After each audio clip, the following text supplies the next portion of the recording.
नमस्कार। ऊंचाई और दूरी की आज की इस कक्षा में आपका स्वागत है। आज की इस कक्षा में हम जो प्रश्नावली 1 के जो 2 महत्वपूर्ण प्रश्न जो रह गए थे उन प्रश्नों को हल करेंगे, जिसमें से एक प्रश्न है प्रश्न नंबर 11 जो कि प्रश्नावली 1 का ही है।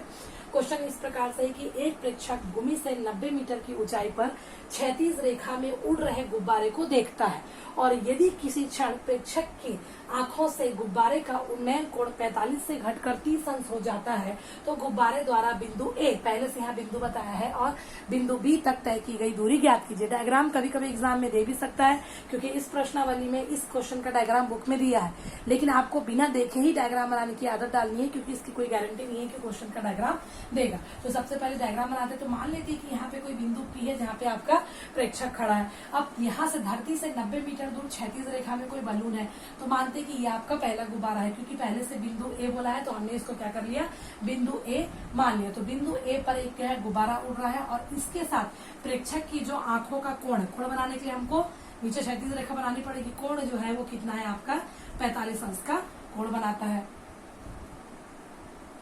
ये आपका ए है, यहाँ पे आपका बलून है, तो आप इसको मिला सकते हैं। कुछ समय बाद प्रेक्षक की आंखों का जो आपका उन्नयन कोण है वो 45 से घटकर 30 हो जाता, मतलब आपका बलून आपका इधर उड़ के आ गया होगा। तो ये जो गुब्बारा है मान लीजिए आ गया यहाँ पे, तो इस कंडीशन पे ये जो कोण बन रहा है वो कितने अंश का बन रहा है, 30। तो 30 अंश का कोण बना रहा है, तो हम इसको मिला सकते हैं नीचे समतल से। पहले से प्रश्न में दिया हुआ है कि समतल से जो ऊंचाई है, एक प्रेक्षक भूमि से 90 मीटर, मतलब 90 मीटर की ऊंचाई, और यहाँ की ऊंचाई भी क्या है 90 मीटर। तो सबसे पहले हल में लिख लेते हैं। अब यहाँ बिंदु इसको जो मिलाया है, इसको जो मिला इस बिंदु को भी कुछ मान लेते हैं, इसको मान लेती हूँ, क्यों इसको मान लेती हूँ। डायग्राम आपका कंप्लीट है, तो मानते हैं कि माना कि बिंदु P पर प्रेक्षक है, ठीक है, जो A व B के साथ कितना क्रमशः 45 व 30 अंश का उन्नयन कोण बनाता है। इसमें कोई भी प्रॉब्लम नहीं होना चाहिए। मैंने सिंपली क्या किया है, क्वेश्चन में जो दिया है एक प्रेक्षक दिया था, मैंने एक प्रेक्षक बना लिया। बलून की 2 स्थिति थी, एक है पहली स्थिति में वो 45 अंश का कोण बना रहा था, फिर बलून थोड़ा जैसे मान लीजिए उड़ के आगे चला गया, क्षैतिज रेखा में जा रहा है, मतलब एक ही स्थिति में जाएगा, और जाने के बाद वो 30 अंश का कोण बनाता है। और धरती से लेके जो बलून की ऊंचाई, मतलब कितनी ऊंचाई पे उड़ रहा है बलून, 90 मीटर की ऊंचाई में उड़। अब हमको ज्ञात करना है बिंदु ए से लेके बी के बीच की दूरी। तो ये किसी त्रिभुज की भुजा तो नहीं लग रही है ए बी, लेकिन आप नीचे अगर देखेंगे तो जो ए से लेके बी के बीच की दूरी होगी वही क्यू से लेके आर के बीच की दूरी है। क्यू आर जो है एक हिस्सा है इस बड़े वाले त्रिभुज का, तो डायरेक्ट हमको आंसर निकलता हुआ नहीं दिख रहा, तो हम क्या करते हैं स्टेप बाय स्टेप, 2 त्रिभुज है, 2 कोण है, दोनों कोण के आधार पर जो जो चीज हमारे पास अवेलेबल है और त्रिकोणमिति का अनुपात का इस्तेमाल करने का जो तरीका हमने सीखा है उसके आधार पर हम आगे हल करते हैं। तो सीधा ले लेते हैं। अब त्रिभुज, कौन सा त्रिभुज लेते हैं, ए पी या ए क्यू पी पे, त्रिभुज ए क्यू पी पे, ए क्यू पी पे लिखेंगे तो अपने पास एक कोण है 45 अंश का, एक भुजा है लंब 90 का। आधार से संबंधित हमको जरूरत पड़ेगा, क्योंकि कर्ण तो यहाँ निकालने के लिए बोला नहीं है, तो हम आधार लेंगे। तो लंब और आधार के बीच में संबंध को बताता है tan थीटा, तो आपका यहाँ क्या लेंगे tan, क्योंकि कोण 45 अंश का बन गया, तो आपका क्या होगा tan 45। सूत्र क्या होता है आपका लंब बटे आधार।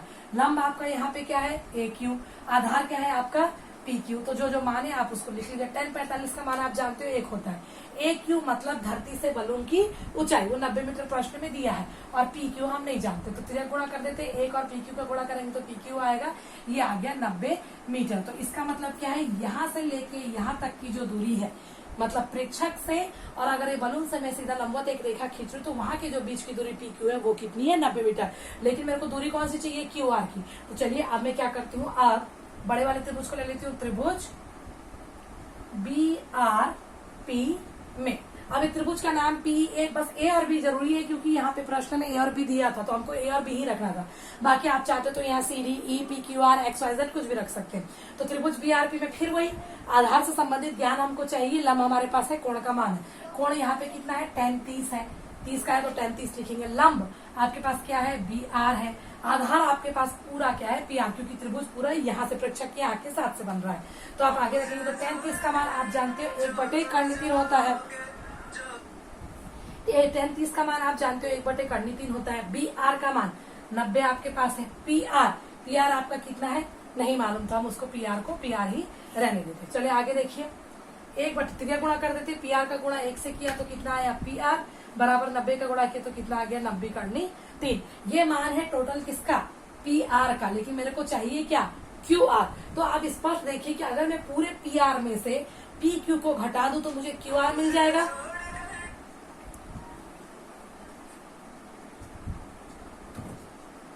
पी आर आपको मिल जाएगा 90 करनी 3। तब आप क्या कर सकते हैं कि आप पूरा आपको क्यों लिख सकते हो, क्यू आर बराबर आप क्या लिख सकते हो, पी आर ऋण पी क्यू, पी आर ऋण पी क्यू।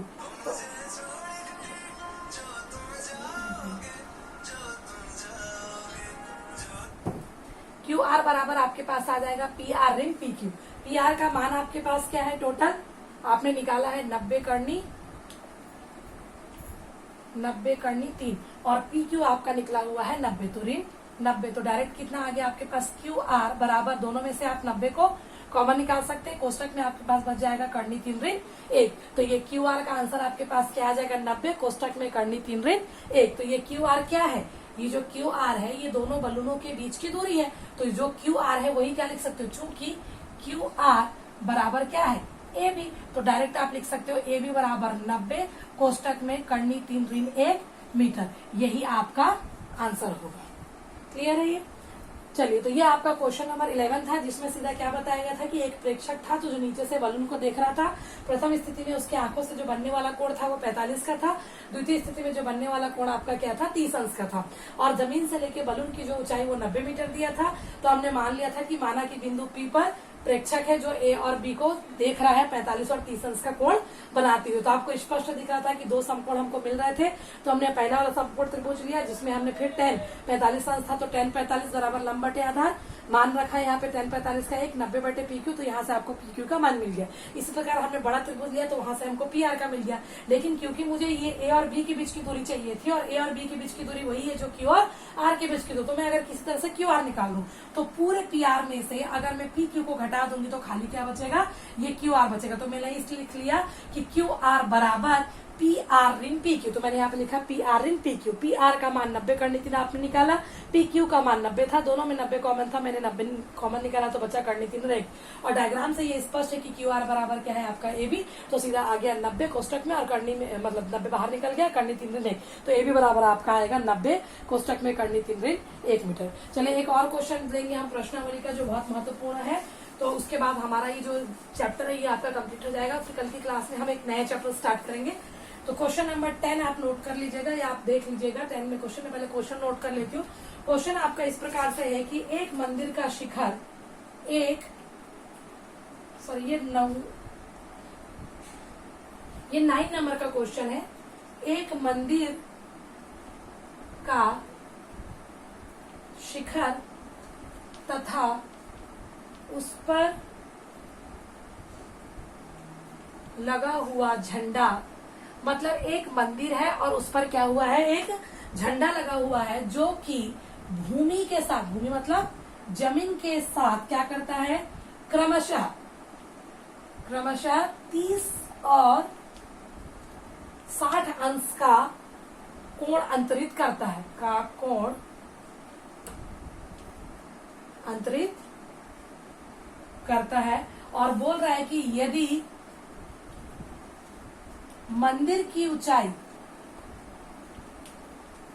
10 मीटर है तो आपको प्रश्न में ज्ञात करना है झंडे की ऊंचाई।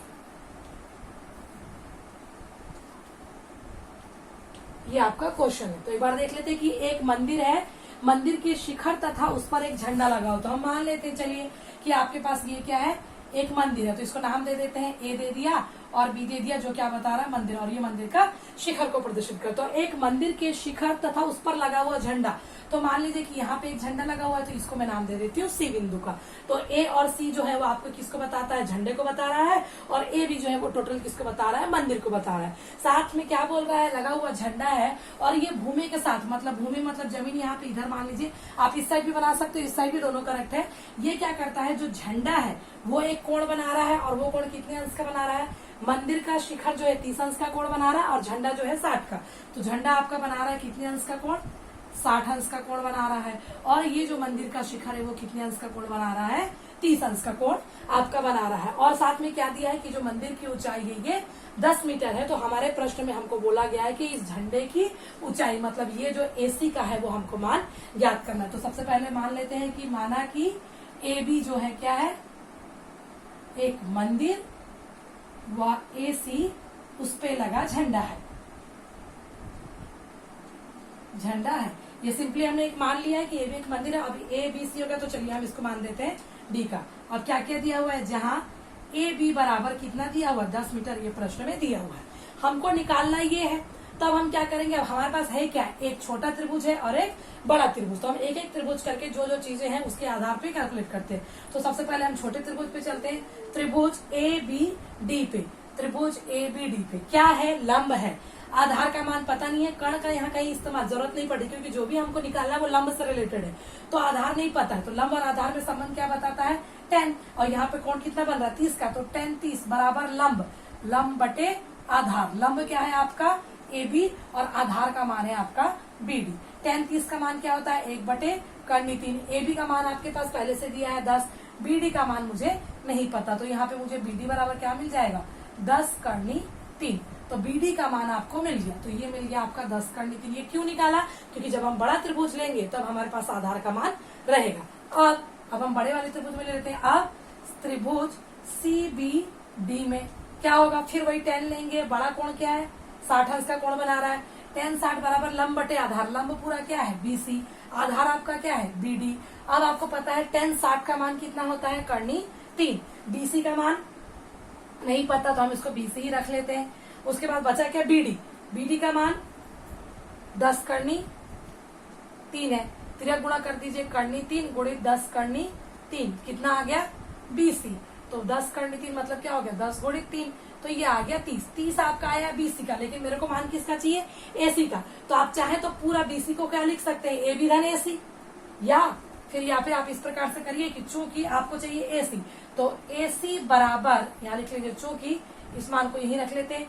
AC बराबर क्या लिख सकते हैं, पूरे BC में से AB को घटा देते। तो पूरा BC ऋण AB। किस पर दिख रहा है कि अगर पूरे जमीन से लेके झंडे की ऊंचाई में से मंदिर को निकाल दिया जाए तो खाली झंडा बचेगा। तो BC का मान आपने 30 निकाला है। 10 जो है AB मंदिर की ऊंचाई पहले से दिया हो, तो 30 में से 10 गया, कितना आ गया आपका 20 मीटर। तो ये AC जो है आपका क्या है, 20 मीटर। यही जो है इस झंडे की ऊंचाई है। प्रश्न में दिया था एक मंदिर है और एक मंदिर, तो हमने एक मंदिर माना, उसके शिखर पे एक झंडा लगा था।